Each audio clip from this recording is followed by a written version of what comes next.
हिमाचल प्रदेश के जो नदी है, नदी के किनारे से इस वक्त हम आपके पास आ रहे हैं और यहाँ पे कल जिस तरीके से नदी में उफान दिखाई पड़ रहा था, कम से कम आज का जो दिन है वो थोड़ी सी सूरज की रोशनी और ये जो उफान है उसमें कमी जरूर लेकर आया है। सूरज की रोशनी अभी आपको दिखाई पड़ रही है, लेकिन अगले कुछ घंटों में यहाँ पर बारिश की आशंका जताई गई है। आज बताया गया है कि मंडी, कुल्लू और सोलन जैसे जो इलाके हैं यहाँ पर 3 बजे तक बारिश होगी, लेकिन उसकी इंटेंसिटी जो है, उसकी तीव्रता जो है वो उतनी ज्यादा नहीं बताई गई है। लेकिन वहीं हिमाचल प्रदेश के शिमला, सिरमौर के जो इलाके हैं वहां पर अति भारी बारिश होने की इस वक्त आशंका जताई गई है। मैं आपको ये भी दिखाना चाहता हूं कि किस तरीके से अभी जो जितनी भी नदियां हैं और नाले हैं वो पूरी तरीके से पानी से लबालब भरे हुए हैं। और एक जो बार बार दिक्कत जो बताई जा रही है कि ये कंस्ट्रक्शन जो है, जो निर्माण करा जा रहा है नदी के आसपास, वो कितना परेशान करता है, ये आपको दिखाना चाहता हूं। ये पीछे आप देखेंगे, ये फ्रेश एक लैंडस्लाइड है।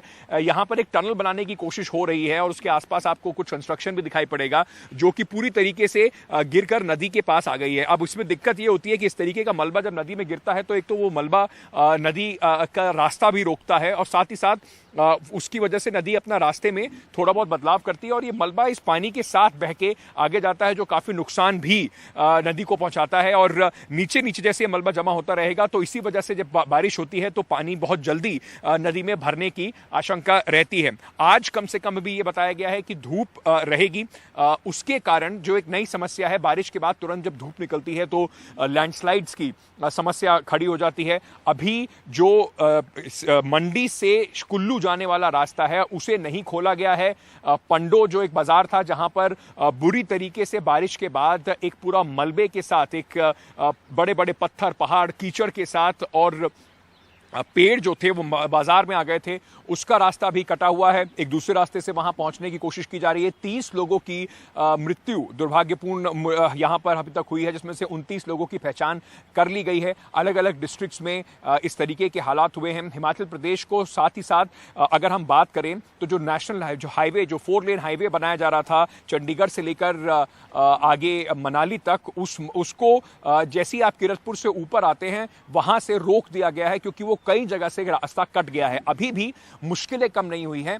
साथ ही साथ जो पूरी कोशिश है, कम से कम जो लोग फंसे हुए हैं, जैसे लाहौल स्पीति जो वहां पर बर्फबारी भी हुई, वहां से 300 लोगों को बचाकर जरूर निकाला गया है। लेकिन अभी भी कई गांव ऐसे हैं जहां से छोटे छोटे पुल टूटने की वजह से वहां पर संपर्क नहीं हो पा रहा है। कुल्लू के कई इलाकों में बिजली अभी भी नहीं आ रही है। तो कोशिश अभी यह है कि अब जाकर कम से कम ये देखा जाए कि कितना आर्थिक नुकसान हुआ है, जो हजारों करोड़ में सरकार बता रही है कि उनका नुकसान हुआ है और वो उम्मीद कर रहे हैं कि केंद्र सरकार से उनको मदद जरूर मिलेगी। तो कम से कम अभी आज का जो दिन है वो उसकी शुरुआत थोड़ी ठीक होती दिखाई पड़ रही है। बारिश अभी सुबह से बहुत ज्यादा नहीं हुई है और उम्मीद लोग यही जता रहे हैं कि अगर अगले 24 घंटे में बारिश नहीं होती है तो कम से कम जो मार्ग हैं वो खोल दिए जाएंगे, जिससे कि आवाजाही और रेस्क्यू के जो काम हैं उसमें जरूर आसानी मिले। लेकिन जो मौसम विभाग है उसका कहना है कि 24 घंटे और 12 तारीख के बाद से यहां पर बारिश की तीव्रता जो है वो कम होनी शुरू होगी। तब तक आप हिमाचल प्रदेश अगर आ रहे हैं